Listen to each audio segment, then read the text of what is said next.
So the first thing that we want to visit before we jump into the topology or before we jump into the command line on our switches is the topology.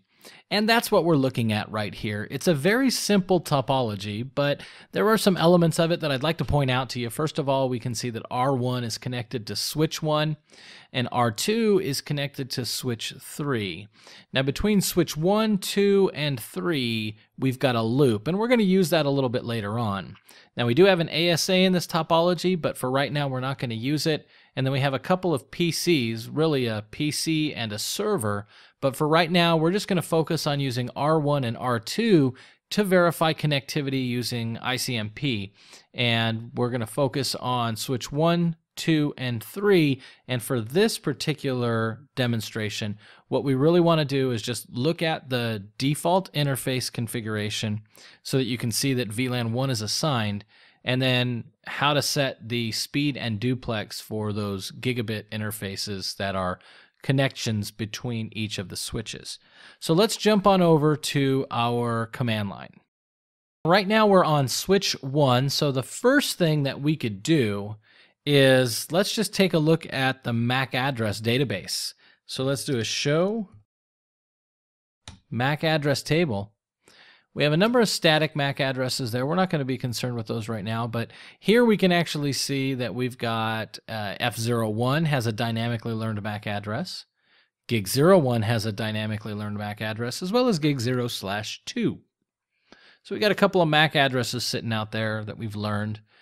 So right now, just a couple of machines that are sitting in the network.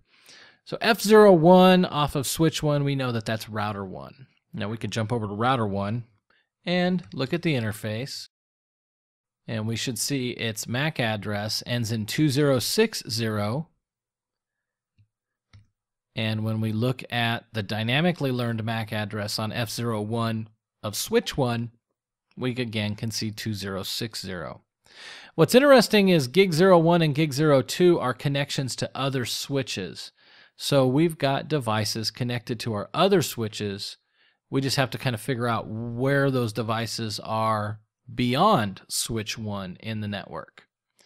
So let's go over to switch number 3, where router 2 is connected. So here's switch 3.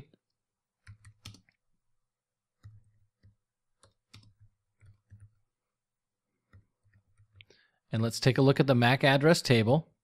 Same thing here, a couple static. And now in this case, we can see we've got a dynamic address learned on F01. Now F01 has A434. We'll just deal with that last portion of the MAC address. Now that should be router 2. Let's take a look.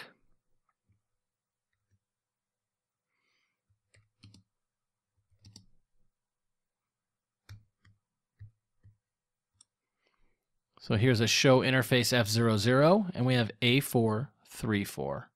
Okay, so that looks good. Coming back over to switch 3, we can see that on Gig02, we have DF9A. That's on Gig02. So let's look at where Gig02 connects in terms of our topology. So Gig02 connects up to switch 2, as you can see here. Now another way we could have looked at this is using CDP. So if I'm on switch 3, and I do a show CDP neighbors, we can see that Gig02 is my connection over to switch 2. Now we haven't looked at switch 2 yet, so let's go ahead and look at that. And on switch 2,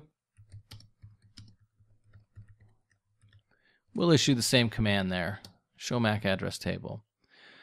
Okay, and on switch 2, now we can see that we've got the A434 on Gig02, and we've got the 5499 on Gig01, and over on Gig02, we see a 789A. So again, a couple MAC addresses that are sitting here. Now also notice that the VLAN column for these dynamically learned addresses, these are all in VLAN 1. This is true if we look at switch 1. So here I'm on switch 1 now, and those are all on VLAN 1. And if I look at switch 2 again, let's go ahead and do a show MAC address table again. There we go, all VLAN 1. That's because the default VLAN on an interface is VLAN 1. So everything in this topology right now is in VLAN 1. I can issue the show interface status command. And what we'll see from that is all of the interfaces and the VLAN they're configured to. Now you can see the list here shows me VLAN 1. That's that column right there in the center. Also, note the duplex and speed settings. You can see the A-full, A-100. Those are auto negotiating.